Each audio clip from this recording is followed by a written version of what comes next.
Hemos terminado nuestro estudio de la segunda venida de Cristo. Esto no quiere decir que no será mencionada en esta otra parte del curso, pero nuestro enfoque es sobre demostrar que Cristo viene por su iglesia después de la tribulación. Ya terminó con la sesión anterior, ya no estaremos hablando más de eso. Yo espero que esté claro que en la Biblia no hay tal cosa como 7 años de tribulación. Yo espero que eso esté claro en la mente de todos y que más bien será la providencia común de la iglesia de Cristo desde su primer venida hasta su segunda venida, la tribulación. Así que con este estudio, que si no me equivoco sería como la sesión 7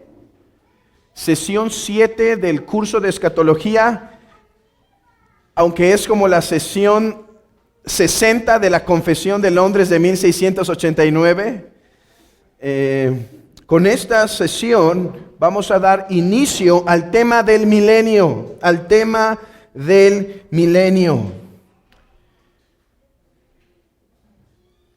El milenio es una palabra que resume la doctrina que se encuentra en Apocalipsis 20. Abran sus Biblias en Apocalipsis 20.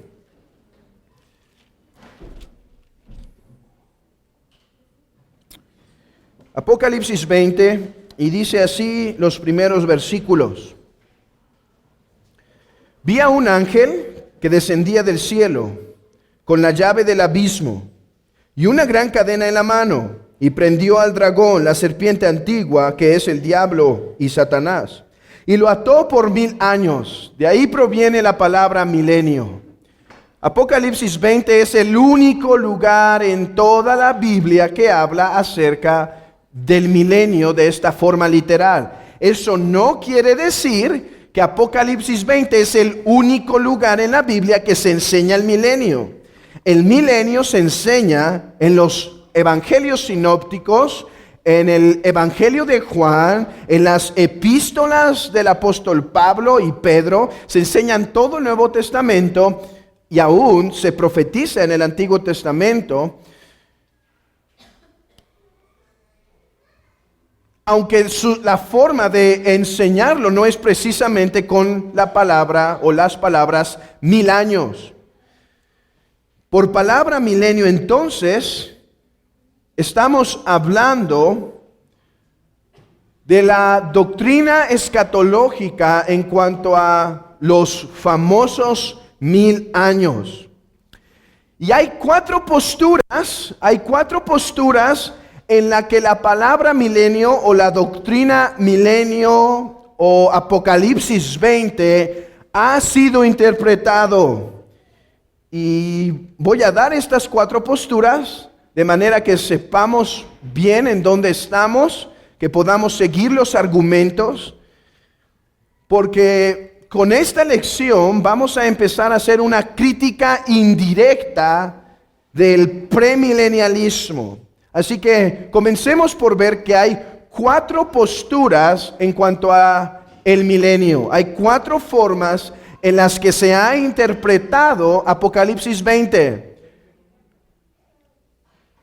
En primer lugar, está lo que ha sido llamado premilenialismo histórico. Premilenialismo, por causa de espacio, pre-M quiere decir premilenialismo. Premilenialismo histórico. Premilenialismo histórico. Este enseña que el milenio ocurre después de la segunda venida de Cristo. El premilenialismo histórico, es importante notar, que no cree en los 7 años de tribulación, tal cual. No todo premilenialista histórico lo cree. Pero su postura es, Cristo viene después, el milenio ocurre después de la venida de Cristo. ¿Sí? ¿Claros? Ok. Existe también lo que es llamado el premilenialismo dispensacional. El premilenialismo dispensacional. Y este cree, como cree el premilenialismo histórico, que que el milenio ocurre después de la venida de Cristo. El milenio ocurre después de la venida de Cristo. Las otras dos posturas son llamadas postmilenialismo y amilenialismo. Bueno, aquí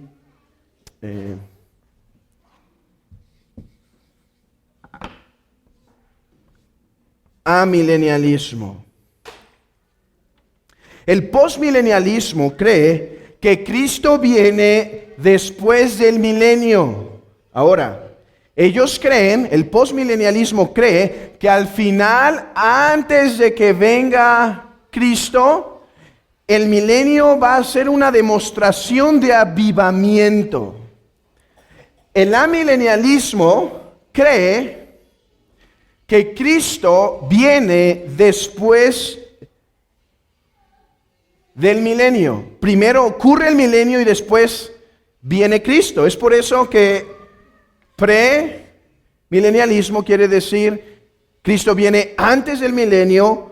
Postmilenialismo quiere decir Cristo viene después del milenio. Si ustedes se fijan, y para hacer las cosas menos complicadas, en realidad podemos decir que hay dos posturas. Podemos dividir esto a la mitad y por causa de simplificar, podemos decir que hay dos posturas generales. Cristo viene antes del milenio, Cristo viene después del milenio. Ellos creen en un milenio literal. El amilenialismo y el postmilenialismo ven el milenio, más el amilenialismo, como algo espiritual, ¿Claro las dos distinciones? Es importante que lo tengan en mente. Vamos a basarnos solo en dos. Postmilenialismo, Cristo viene después del milenio. Premilenialismo, Cristo viene antes del milenio. ¿Por qué entonces les he dado 4? ¿Para complicarles la vida y confundirlos? No. Porque, hermanos, como lo veremos después, no es lo mismo premilenialismo histórico y el dispensacional. Hay diferencias. De la misma manera que no es lo mismo el postmilenialismo y el amilenialismo. Nosotros creemos, o bueno, yo creo, y otros muchos con nosotros, que el amilenialismo es la postura bíblica, pero por causa de ser sencillos en nuestros argumentos, vamos a tener solo dos, pre y post, premilenialismo y postmilenialismo. La pregunta es, ¿cuál es la postura bíblica? ¿Qué enseña la Biblia en cuanto al milenio? Con esta lección vamos a intentar dar respuesta. Esta lección y otras 3 más, vamos a intentar dar respuesta a cuál es la postura bíblica del milenio. Y quizá para la decepción de muchos, aunque yo espero que al final sea para el beneficio de todos, pero quizá para la decepción de muchos, hoy no vamos a comenzar con Apocalipsis 20. Hoy no vamos a hacer exégesis y vamos a exponer Apocalipsis 20. Hoy vamos a comenzar con el Nuevo Testamento en general. ¿Por qué? Porque mi deseo, hermanos, es darles el propio sistema de la Biblia.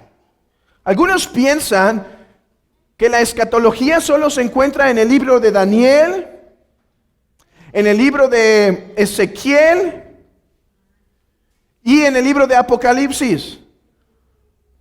Pero hermanos, déjenme decirlo de esta manera. El Nuevo Testamento completo, no solo Apocalipsis, es escatológico. O sea, Apocalipsis 20 debemos esperar que no sea el único lugar donde se habla del milenio. La Biblia nos da una estructura en cuanto a al final de las cosas, a las últimas cosas. Cuando ignoramos el propio sistema de la Biblia, ¿saben qué hacemos? Tomamos Apocalipsis 20, lo arrancamos de nuestra Biblia y lo interpretamos como se nos antoja. Por eso el premilenialismo.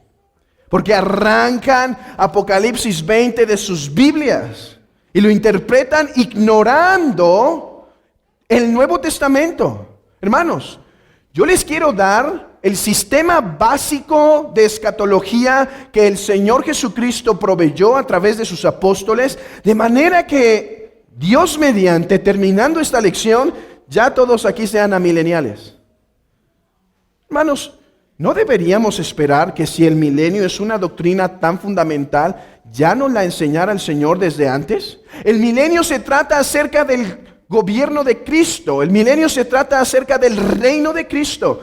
¿No deberíamos esperar que no tenemos que llegar hasta Apocalipsis 20 para tenerlo? Hoy quiero darles el sistema de la Biblia de manera que todos queden convencidos y si no al menos turbados de que el amilenialismo es la postura correcta. Y esta enseñanza sigue 3 reglas de hermenéutica que ustedes deben aplicar en su vida en general. 3 reglas de hermenéutica. Ustedes ya saben qué es la hermenéutica. La hermenéutica es el arte y la ciencia de interpretar, en este caso, las Escrituras. Hay 3 reglas. En primer lugar, los textos oscuros, o sea, los textos más complicados, deben interpretarse a la luz de los textos más claros. ¿Qué opinan de esto? Hay un texto en 1 Corintios que habla del bautismo de los muertos. ¿Lo han leído? El bautismo de los muertos. De hecho, son esas preguntas que como cuando hay un convivio y ya se acabó la plática, pues para no desviarnos y seguir hablando, la Escritura es uno de esos textos que siempre puedes sacar porque va a haber diferentes opiniones y demás. Hermanos, ¿qué opinan que empecemos por ese texto de los muertos se bautizan para enseñar la doctrina del bautismo? ¿Sí es lo más lógico? ¿O por qué no vamos a Romanos capítulo 6? Un texto muy claro. Primera de Pedro capítulo 3. Hay un texto complicado ahí, pero en general es claro. Es una regla de interpretación. Debemos ir a los textos más claros y con los textos más claros interpretar los más oscuros. Hermanos, por eso el dispensacionalismo en cuanto al pretribulacionismo viola este principio. Porque ellos construyen su doctrina de la segunda venida de Cristo y del rapto secreto basándose en el texto más complicado probablemente de la Biblia, Daniel 9. No, eso no es la forma natural. La forma natural es conocer lo que es claro y a la luz de lo que es claro, interpretar lo más complicado. Segundo principio de hermenéutica. Los textos literales se interpretan primero que los figurativos. ¿Por qué ir? Para formular la doctrina de Apocalipsis 20, ¿por qué ir primero a Apocalipsis 20? Si es un texto un tanto complicado, es la única parte en la Biblia que se hablan de 1000 años. Bueno, ¿por qué empezar con el texto más complicado de las Escrituras? ¿Por qué no vamos primero al sistema que el Señor da? Lo más literal. Hermanos, en lo figurativo podemos correr riesgos de interpretarlo incorrectamente. Podemos interpretar lo figurativo incorrectamente. Pero si estamos yendo a lo literal, es una guía segura. De tal manera que lo figurativo no puede contradecir lo literal. ¿Qué opinan? De tal manera que lo figurativo no puede contradecir lo literal. Así que si yo interpreto Apocalipsis 20 de cierta manera, pero esa cierta conclusión contradice lo literal,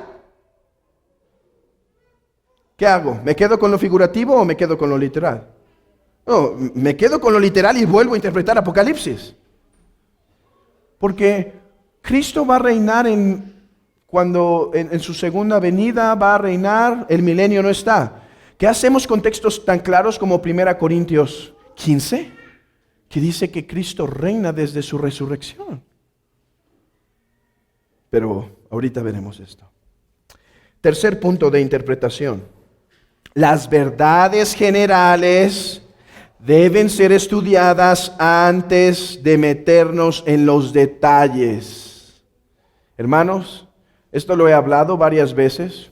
Es primero necesario ver el bosque en general antes de acercarnos a ver lo particular. Antes de ver qué significa el cuerno, déjenme ver la imagen desde lejos. Y ya hablamos de esto con la cuestión del rompecabezas, ¿se acuerdan?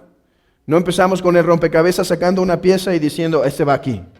No, sacamos todas las fichas, nos alejamos un poco e intentamos darle forma. Estos tres principios entonces, al ser correctamente aplicados, nos ayudarán a que lleguemos a una correcta interpretación de Apocalipsis 20. Así que teniendo estas reglas de interpretación en la mente, avancemos bajo 2 puntos. Y en esto se va a tratar toda la lección. 2 puntos. Primero veamos el sistema de la Biblia en cuanto a los 2 siglos. La Biblia habla de 2 siglos. Y dice que todas las cosas que los creyentes experimentan pasan en este siglo o en el venidero. ¿En dónde está el milenio? Vamos a ver eso. Y en segundo lugar vamos a ver qué dice la Biblia sobre el reino de Dios. Ahora, quiero aclarar que para esta lección en particular he tomado del material del doctor Sam Waldron con mucha libertad. De su curso de escatología, tomé hace unos meses en el seminario con él el curso de escatología, y su enseñanza sobre este punto es muy claro. Así que me he tomado libertad de tomar algunos puntos, sobre todo algunas estructuras, para enseñárselos. Quiero reconocer eso. Y quiero decir por otra parte,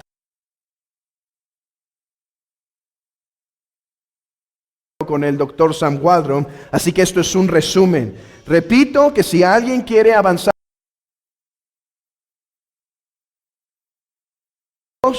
que compre el libro de Anthony Huekema de la Biblia y el futuro. Título, la teología del Nuevo Testamento, creo que se llama.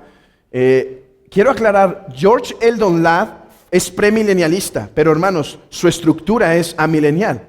Hizo todo bien, solo le faltó concluir eso. Ok, comencemos con este siglo y el venidero. El Nuevo Testamento usa cierta terminología para hablar del siglo presente. Abran sus Biblias en Gálatas 1. Gálatas capítulo 1.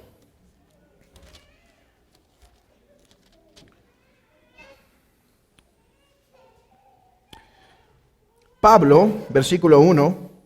Apóstol, no de hombres ni por hombres, sino por Jesucristo y por Dios el Padre, que lo resucitó de los muertos, y todos los hermanos que están conmigo a la iglesia de Galacia, gracia y paz de vosotros, de Dios el Padre y de nuestro Señor Jesucristo, el cual se dio a sí mismo por nuestros pecados para librarnos del presente siglo malo. La Biblia usa este lenguaje, usa el lenguaje, la palabra griega aion, para decir este siglo. No se refiere al siglo primero o el siglo XXI, se refiere a la existencia, un tipo de existencia. Pero interesantemente, la palabra siglo no solo la usa el Nuevo Testamento para hablar del presente. No solo la usa para hablar de las características de nuestra presente y actual existencia, sino que usa la palabra siglo para hablar del futuro. Acompáñenme a Lucas capítulo 20, texto clave. Lucas capítulo 20, versículo 34.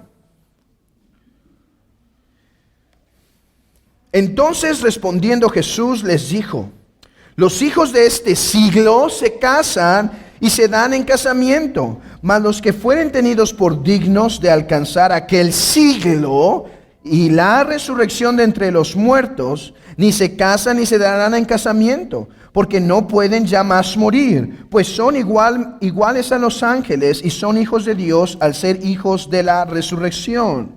Vean esto. Lucas capítulo 20 resume toda la existencia de los hombres bajo dos siglos. El presente siglo malo, los hijos de este siglo y los hijos del siglo venidero. Respecto al trasfondo de este lenguaje, porque parece que el Señor Jesucristo no inventó esta terminología teológica, sino que los rabinos de ese tiempo ya la usaban para hablar del futuro, este siglo del presente, el siglo venidero del futuro. Sin embargo, eso no es relevante para nuestro punto. Aquí es importante ver cuáles son las características de este lenguaje. Y como he dicho, tomo estos puntos del material que se encuentra, diferentes lugares que se encuentra del doctor Sam Waldron. En primer lugar, este siglo y el venidero, tomados juntos, incluyen todo el tiempo. Eso es algo importante de ver.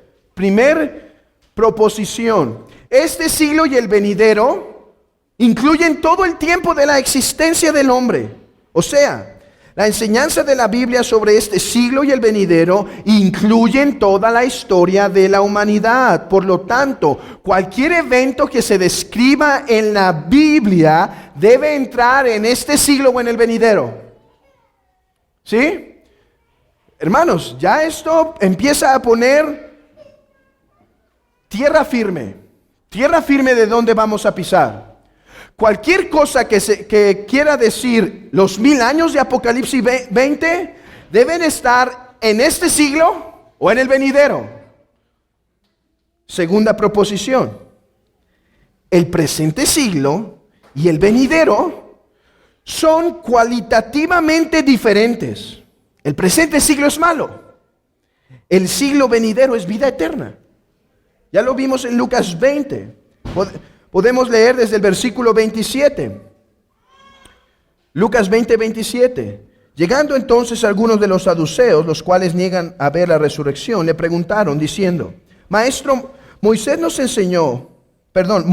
nos escribió, si el hermano de alguno muriere teniendo mujer y no dejare hijos, que su hermano se case con ella y le levante descendencia a su hermano. Hubo pues 7 hermanos, y el primero tomó esposa y murió sin hijos. Y la tomó el segundo, el cual también murió sin hijos. La tomó el tercero, y así todos los 7 murieron sin dejar descendencia. Finalmente murió también la mujer. En la resurrección, pues, ¿de cuál de ellos será mujer, ya que los 7 la tuvieron por mujer? Entonces respondiendo Jesús les dijo: los hijos de este siglo se casan. Noten. Hay diferencias cualitativas, no solo cuantitativas, sino las cualidades de existencia en este siglo son diferentes al venidero. ¿Cuál es una característica de este siglo? En este siglo se casan. En el venidero no se casan ni se dan en casamiento.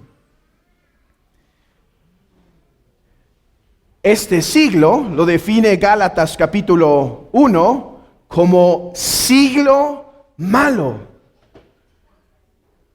Siglo malo. El siglo venidero se define como un siglo de resurrección. Resurrección. En este siglo se muere. ¿Sí? Lo leímos aquí. En este siglo se muere. En la resurrección no habrá más muerte.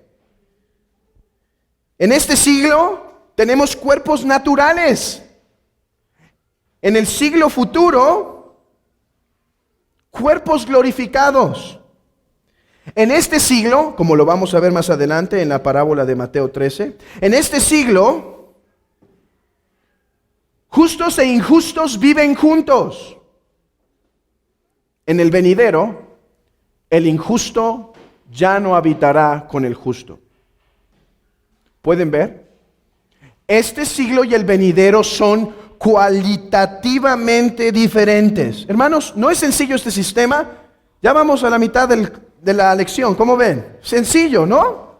Este siglo y el venidero incluyen todo el tiempo, pero este siglo y el venidero son cualitativamente diferentes. Ya hemos visto las diferencias. En este siglo mueren, en el venidero no. Este siglo es malo, el venidero es de vida eterna.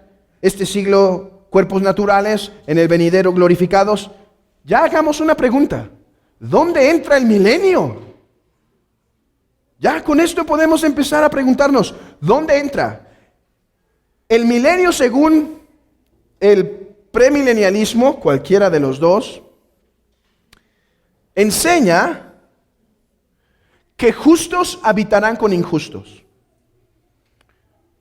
Bueno, esto solo se podría hacer este siglo, porque en el venidero los injustos ya no habitan con los justos.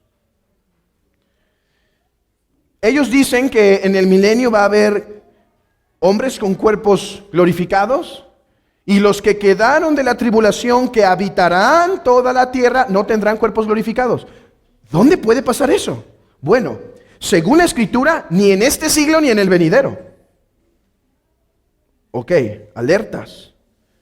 Alertas. ¿Será la interpretación más bíblica? Pero sigamos. Tercera proposición. Este siglo y el venidero están divididos por un acto sobrenatural. ¿Quién sabe cuál es ese acto? La venida del Señor. Este siglo y el venidero están divididos por un acto sobrenatural, el juicio final. Lo que divide este siglo del venidero es el juicio final. Mas los que fueren tenidos por dignos de alcanzar aquel siglo y la resurrección de entre los muertos, ni se casan, ni se darán en casamiento. El juicio introduce el nuevo siglo. Acompáñenme a 1 Corintios 15, 22. 1 Corintios 15, 22.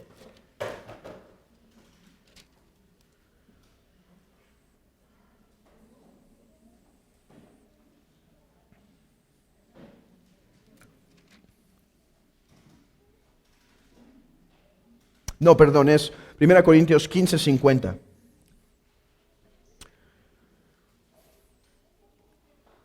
Pero esto digo, hermanos, que la carne y la sangre no pueden heredar el reino de Dios, ni la corrupción heredará la incorrupción. He aquí, os digo un misterio, no todos dormiremos, pero todos seremos transformados en un momento, en un abrir y cerrar de ojos, a la final trompeta, porque se tocará la trompeta y los muertos serán resucitados incorruptibles y nosotros seremos transformados, porque es necesario que esto corruptible se vista de incorrupción y esto mortal se vista de inmortalidad. Y cuando esto corruptible se haya vestido de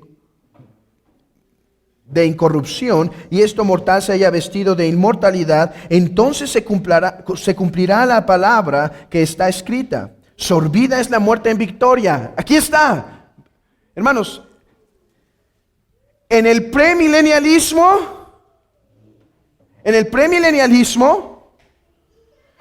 aunque va a haber una transformación del cuerpo, la muerte va a seguir en el mundo. ¿Por qué?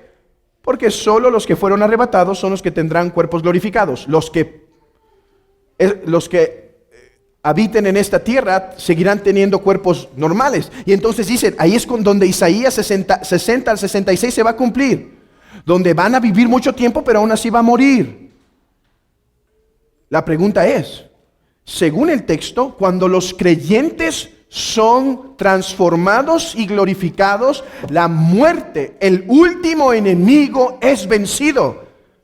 ¿Cuándo son los creyentes transformados? En la segunda venida de Cristo.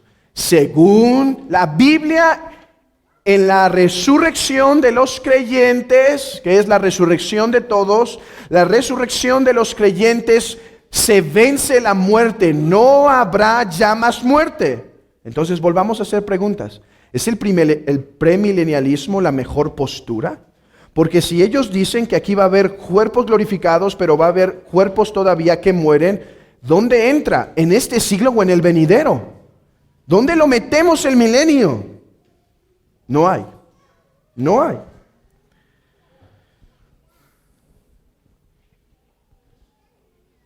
Sabemos, porque ya lo hemos expuesto, que cuando la Biblia habla del juicio, siempre se refiere al juicio final. Cuando habla en cuanto al juicio escatológico. Porque ellos, recuerdan que ellos dividen como entre 3 juicios, pero la Biblia es clara. No tenemos el tiempo de exponerlo esto ahora porque fue la primera lección que tuvimos. Además, sabemos que el juicio de Cristo incluirá a todos los hombres. Aunque Pablo está hablando para consolar a los creyentes de Corinto y está enfatizando a los creyentes, en realidad la resurrección de los muertos implica a todos. No hay 2 resurrecciones, no hay 2.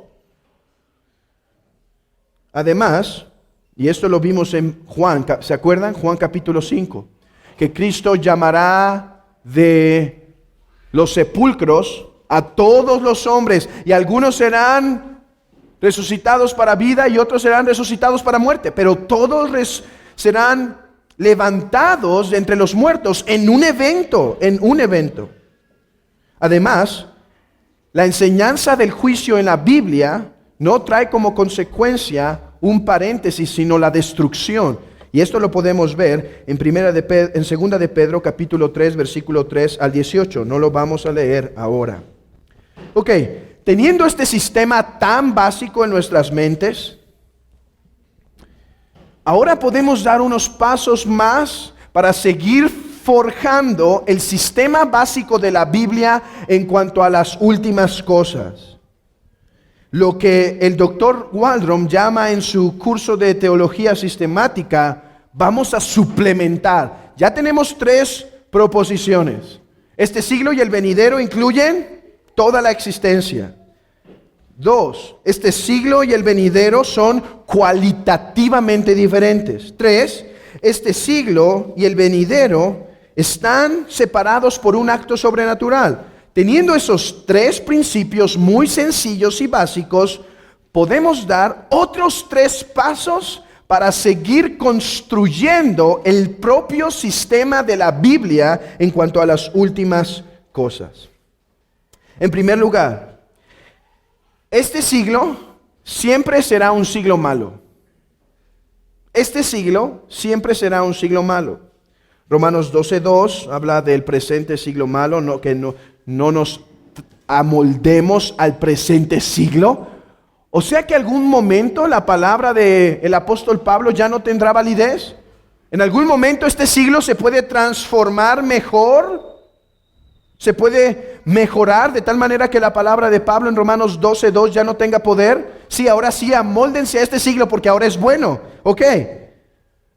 Entonces, el postmilenialismo tiene problemas porque el postmilenialismo cree que al final de este siglo ocurre el milenio y va a haber una conversión mundial y va a haber mucha salvación y demás. La pregunta es, ¿en ese tiempo sí nos podemos amoldar al siglo porque ya no será malo? No, este siglo siempre será malo. 2, este siglo está en sus últimos días. ¿Cuánto tiene en los últimos días? 2000 años. Desde que Cristo vino, estamos en los últimos días. ¿Cómo es que podemos interpretar palabras como en 1 Corintios 10:11? Estamos en los últimos días. O 1 de Juan, hijitos, nosotros sabemos que estamos en los últimos días. ¿Qué implica que estamos en los últimos días? Que este siglo está próximo a concluir con el evento de la resurrección, con el evento de la segunda venida de Cristo. ¿Qué trae a término el presente siglo? Ya lo hemos dicho.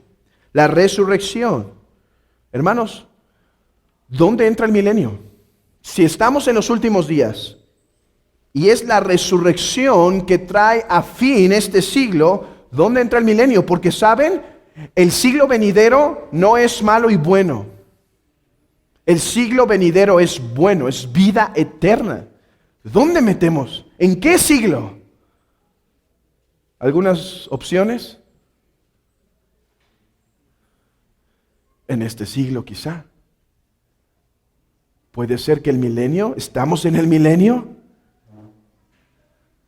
¿Puede ser que estemos viviendo el milenio? Solo hay este siglo y el venidero. Si no estamos viviendo el milenio. Por eso yo no estoy de acuerdo que se diga amilenialismo. Lo usamos porque esa es la terminología natural. Pero la palabra a quiere decir negación, no milenio. Pero yo sí creo en el milenio. No niego que haya un milenio, no lo negamos, pero enseñamos su actual existencia.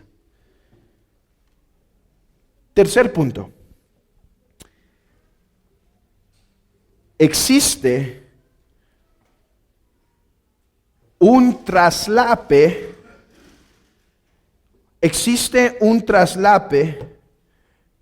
entre las bendiciones del siglo venidero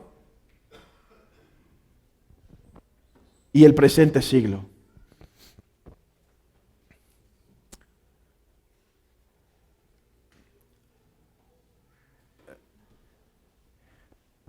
Este siglo siempre será malo.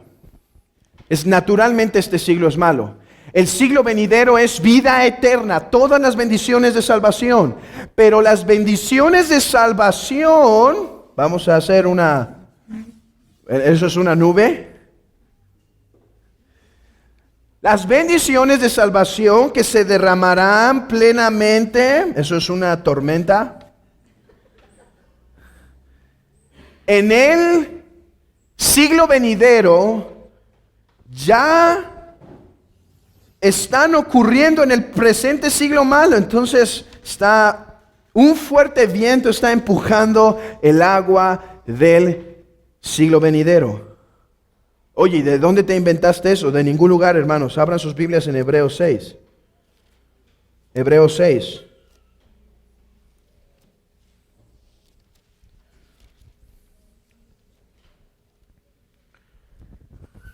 Hebreos capítulo 6, versículo 4. Porque en cierto lugar dijo así de séptimo día. Perdón, estoy mal. Hebreos 6, 4. Porque es imposible que los que una vez fueron iluminados y gustaron del don celestial y fueron hechos partícipes del Espíritu, y asimismo gustaron de la buena palabra de Dios y los poderes del siglo venidero, y recayeron, sean otra vez renovados para arrepentimiento, crucificando de nuevo para sí mismos al Hijo de Dios y exponiéndolos a vituperio. Hermanos, ¿qué ocurrirá en el siglo venidero? Resurrección. ¿Por qué Juan dice en Juan capítulo 5 que la conversión es un tipo de resurrección? Porque las bendiciones del siglo venidero está ocurriendo un traslape de esas bendiciones. Noten que no es que existan dos círculos que se están combinando, porque el siglo venidero nunca será malo. Es más bien como esta nube que está echando su agua sobre el presente siglo. El siglo presente no está echando su agua al siglo venidero, es solamente el siglo venidero. ¿Qué pasará en el día del siglo venidero? Habrá una glorificación, habrá una transformación. Ok, Pablo dice que esa transformación ya ha empezado con la santificación. De hecho es interesante, pero Pablo concibe la santificación como una iniciación de la glorificación. Hermanos, ¿hemos sido justificados? ¿Por qué Pablo habla de ser justificados en el último día? Algunos injertan aquí las doctrinas por las obras y dicen es que ya hemos sido justificados en parte, pero tenemos que echarle ganas para ser justificados al final. No. La justificación que tenemos será realizada en plenitud en el siglo venidero. Esta forma de hablar es muy común en las Escrituras. Hermanos, ¿experimentaremos la plenitud de la nueva creación en el siglo venidero? Yo espero que crean en eso. Yo creo una nueva creación. No creo la destrucción de esta creación. Creo que será renovada. ¿Por qué dice el apóstol Pablo en 2 Corintios 5:10 que participamos ya de la nueva creación? Si alguno está en Cristo, nueva criatura es. El griego ahí y la teología de Pablo es que estamos participando de la novedad de la futura nueva creación. Ya estamos participando. Hermanos, ¿experimentaremos en el siglo venidero la realización del templo? No será un templo con sacrificios ni demás. Será un templo que es la nueva Jerusalén. Pero no estamos ya gozando de las bendiciones del nuevo templo en Cristo y la iglesia se ha convertido en un templo. Dice Anthony Huekema, hay una fuerte convicción que el trabajo redentor del Espíritu Santo, que ahora experimentamos solo como un preludio de una mayor y más completa redención en el futuro, que la era que ahora participamos en Cristo. Dice George Eldon Ladd, debemos por lo tanto notar que lo que caracteriza particularmente la escatología del Nuevo Testamento es una tensión entre ya pero todavía no. Ya pero todavía no. Entre lo que el creyente ya tiene, pero lo que todavía no posee. Hermanos, ¿ya tenemos la justificación?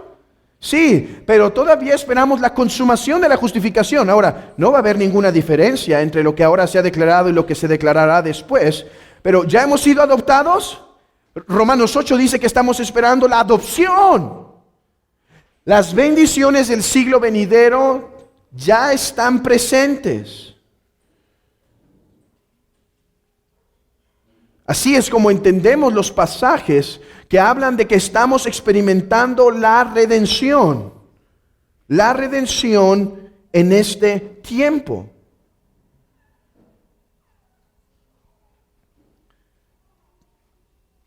No necesitamos de un milenio futuro para esa combinación. Esa realización se encuentra ahora.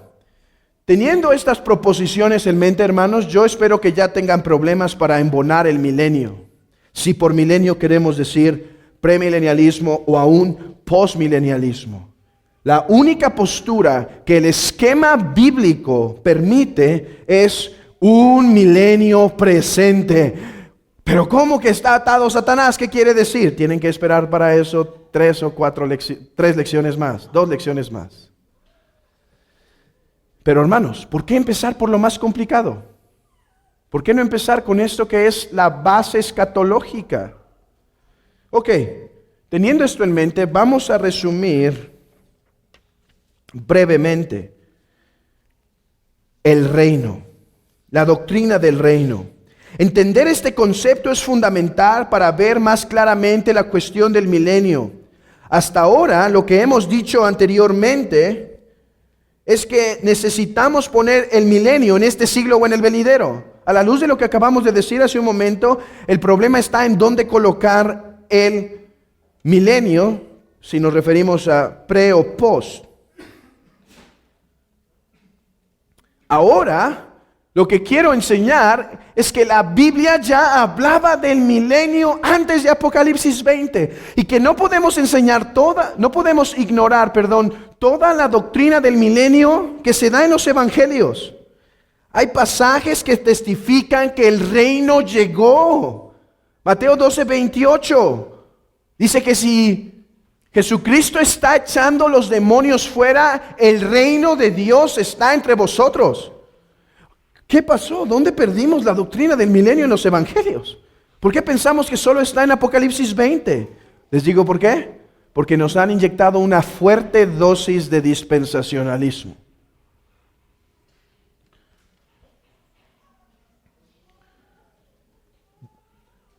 Mateo 12:26 dice que Satanás es atado. ¿En qué contexto? Evangelismo.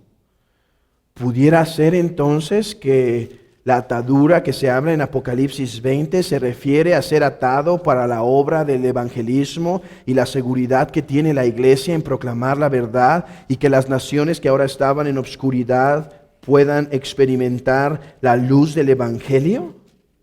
¿Por qué Cristo habla ya en Mateo 12:26 que Satanás estaba siendo atado? Y si Satanás echa fuera a Satanás contra sí mismo, está dividido. ¿Cómo pues permanecerá su reino?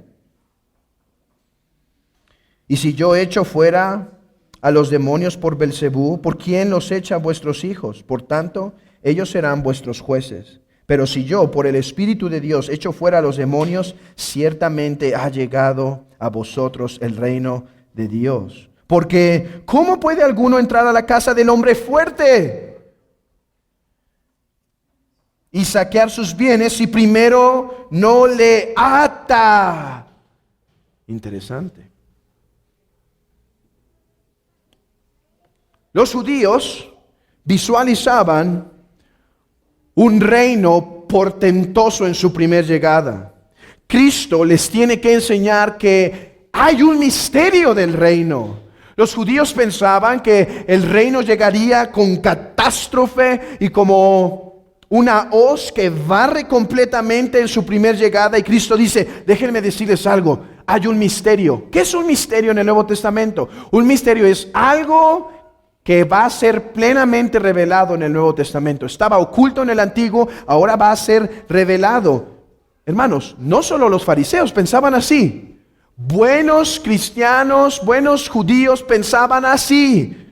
Los mismos discípulos. Señor, ¿vas a destruir Jerusalén? ¿Cuándo vas a inaugurar el reino? Juan el Bautista, el piadoso Juan el Bautista, del cual nunca hombre más grande que él nacerá de mujer, tenía dudas. ¿Se acuerdan?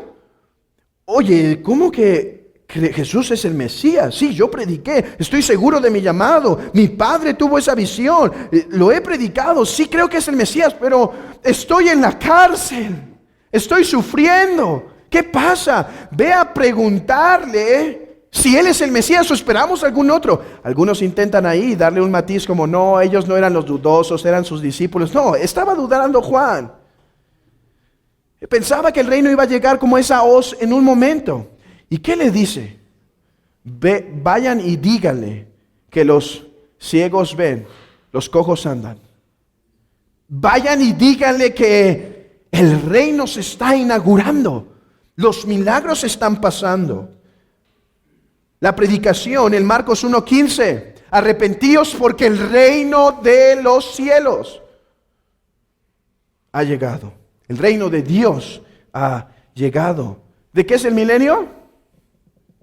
¿No es el reino de Dios en Cristo? O sea que nos está sugiriendo el Nuevo Testamento que pudo haber comenzado. Vamos a pasar lo que nos resta de tiempo en Mateo 13.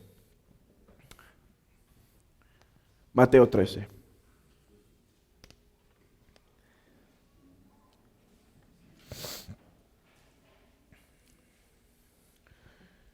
Este texto es clave para entender la tensión en cuanto a la realidad del reino de Dios.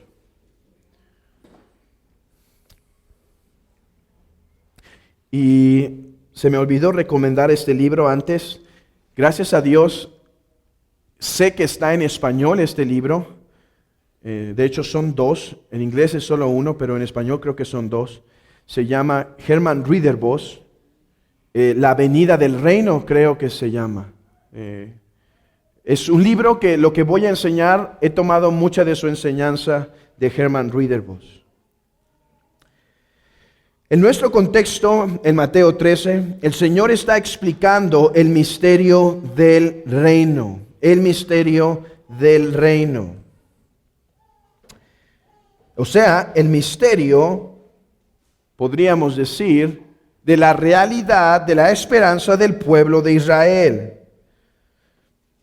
Y comienza hablando, vean por ejemplo en el versículo 11, porque a vosotros os es dado saber los misterios del reino de los cielos, mas a ellos no les es dado.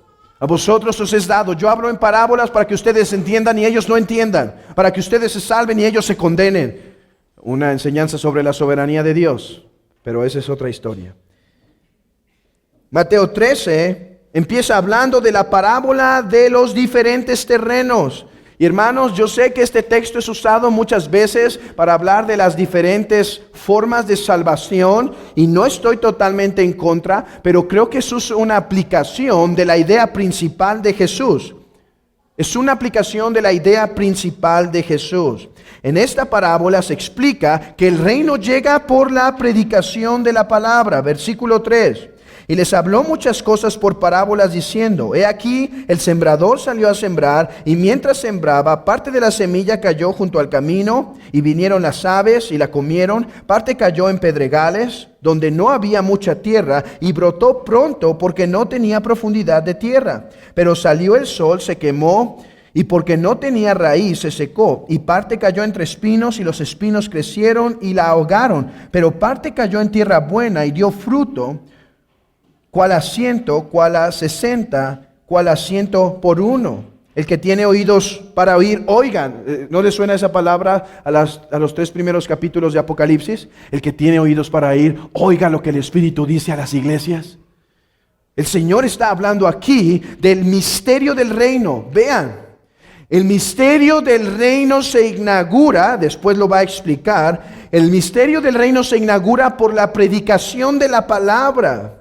Pero esta predicación de la palabra no viene como la hoz segadora, sino que en algunos terrenos no entra. No entra. Sin embargo, da fruto, hermanos. Nuestro problema es que hemos olvidado el Antiguo Testamento. Esta profecía de fruto no es simplemente que el Señor está hablando de la hermosura matemática milagrosa. Está citando textos del Antiguo Testamento donde hablan que cuando el reino davídico se inaugurara, habría multitud, no va a haber escasez. Está diciendo, la palabra de Dios es evidencia que el reino ha llegado. Aunque ésta caiga en diferentes tierras, esta es vindicada, el reino es vindicado cuando cae en corazones y esos corazones dan mucho fruto. Los judíos pensaban que llegaría conquistando, dice el Señor. Bueno, en realidad no. De hecho, en su entrada podrá parecer hasta cierta medida rechazada, pero el fruto que da será demostración que ha entrado.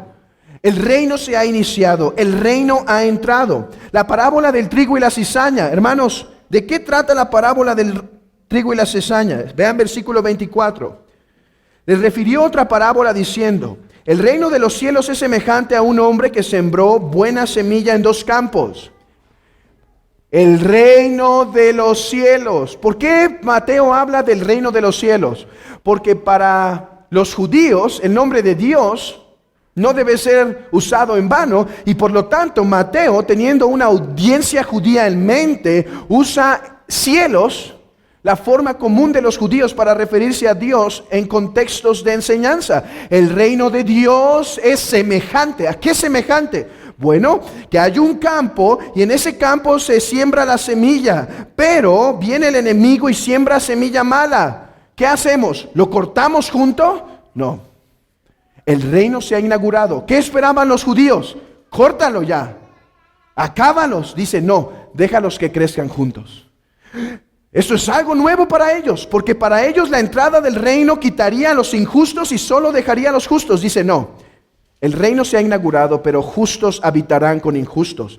Este siglo se caracteriza por justos viviendo con injustos. El siglo venidero no, el siglo venidero no. Algunos dicen, no, el campo es la iglesia y no debemos ser tan duros en la disciplina. El Señor profetizó que iba a haber incrédulos y creyentes y que se iban a aparecer. El problema es que el Señor dice que la tierra es el mundo, no la iglesia. La tierra es el mundo, no la iglesia. Ahora, de que eso puede ser una realidad dentro de la iglesia, sí, pero no es la interpretación. Eso es una aplicación, no es la interpretación del texto. Hermanos, lo que debemos entender es que en la llegada del reino, Cristo está explicando el misterio de esta entrada. ¿Pueden ver? ¿Qué esperaba Juan? La hoz, una entrada poderosa. ¿Cómo entró el reino? En debilidad. El reino entró en debilidad. ¿Qué hace Cristo? Explicar el misterio. Explicar ese misterio. La parábola de la semilla y la mostaza. Se vuelve a decir, el reino de los cielos es semejante, versículo 31, el reino de los cielos es semejante a un grano de mostaza. El reino será magnífico y será un árbol que llegará en una instancia. Dice, no, el reino se inaugura y ustedes saben, le dice a sus discípulos, así como la semilla de mostaza puede ser la más diminuta, así es la entrada del reino. Pero sepan esto, crecerá, dará fruto. La levadura es primero casi no se reconoce, pero ha entrado, el reino ha entrado. Y la prosperidad de la iglesia que crece, porque esa levadura crece, ese árbol crece, testifica que el reino entró. Es verdad, no entró como un torbellino, pero entró. Tesoro y la perla. El punto aquí, como otra vez, es el reino de los cielos, es semejante a. Y el punto es que lo deseado y esperado que se simboliza por la perla ha llegado. Lo que se simbolizaba por la perla ha llegado. Hermanos, el reino era lo que esperaba el pueblo. Y dice, ya llegó, pero parece estar escondido. Ese es el punto. Algunos han deducido de ahí salvación por obras. Vende todo lo que tienes para que ganes el reino. Ese no es el punto. El punto es que el reino magnífico entró como una perla. Es hermoso, pero entró secreto. Entró secreto. Vayan conmigo por último a 1 Corintios 15. Lo que yo quiero demostrarles con estos textos es que en la enseñanza de Cristo hay un reino que se ha iniciado. Hermanos, yo creo que ese es el reino de Apocalipsis 20.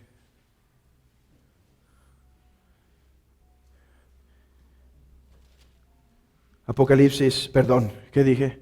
1 Corintios. Todos querían que fuéramos a Apocalipsis 20, pero esta vez no. 1 Corintios 15, 20. Mas ahora Cristo ha resucitado de los muertos, primicias de los que durmieron es hecho. Porque por cuanto la muerte entró por un hombre, también por un hombre la resurrección de los muertos. Porque así como en Adán todos mueren, también en Cristo todos serán vivificados, pero cada uno en su debido tiempo. Cristo, las primicias, luego los que son de Cristo en su venida, luego el fin, cuando entregue el reino al Dios y Padre, cuando haya suprimido todo dominio, toda autoridad y potencia. Porque preciso es que Él reine hasta que haya puesto a todos sus enemigos debajo de sus pies. Y el postrer enemigo que será destruido es la muerte. Hermanos, según este texto, Cristo reina desde la resurrección. ¿Cuándo comienza el reino de Cristo según este texto? Es necesario que Él reine. Él ha recibido el reino a la luz de la resurrección. Esto se confirma en Efesios capítulo 1, versículo 20. Efesios 1, 20. la cual operó en Cristo, resucitándole de los muertos y sentándole a su diestra en los lugares celestiales, sobre todo principado y autoridad y poder y señorío y sobre todo nombre que se nombra, no solo en este siglo, sino en el venidero, y sometió todas las cosas bajo sus pies y lo dio por cabeza sobre todas las cosas a la iglesia.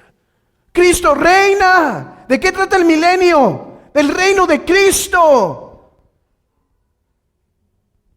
En 1 Corintios 15, ¿cuándo concluye el reinado de Cristo? No tengan miedo a contestar esa pregunta. Ahorita voy a explicar qué significa. Pero ¿cuándo concluye? ¿Hasta cuándo? Hasta que la muerte es abolida. Quiero aclarar. Yo creo que la palabra griega aquí, por hasta, no quiere decir final. Porque la bendición o los tesoros que Cristo obtuvo por causa de su muerte y sacrificio implican gobierno eterno. Pero el punto es que aquí, que en cuanto a su reinado de conquista, hermanos, el reinado de gobierno de Cristo nunca va a acabar. Él siempre va a gobernar su pueblo. Él es la cabeza de la iglesia por todas las edades. Pero en cuanto a su reino de conquista, ¿cuándo acaba? Cuando conquistas, ¿qué? Todos tus enemigos. ¿Cuántos le faltan? La muerte. Su reino de conquista acaba, aunque su reino de gobierno nunca cesa, porque de acuerdo a lo que se dice en Salmo 110, su reino es eterno. Su cetro es para siempre. El punto aquí es que Cristo ha comenzado a reinar desde su resurrección. Desde su resurrección. Y terminará cuando venza al último enemigo. Hermanos, el problema es que en el milenio Cristo no ha vencido su último enemigo. La muerte sigue en operación en el milenio. No puede referirse a ese reino. Hermanos, Cristo reina desde ahora. Y Apocalipsis 20 es una revelación simbólica del reinado que Cristo hace desde su resurrección hasta su segunda venida. Es para alentar que aquellos que han muerto por padecer por el reino de Cristo reinan ahora.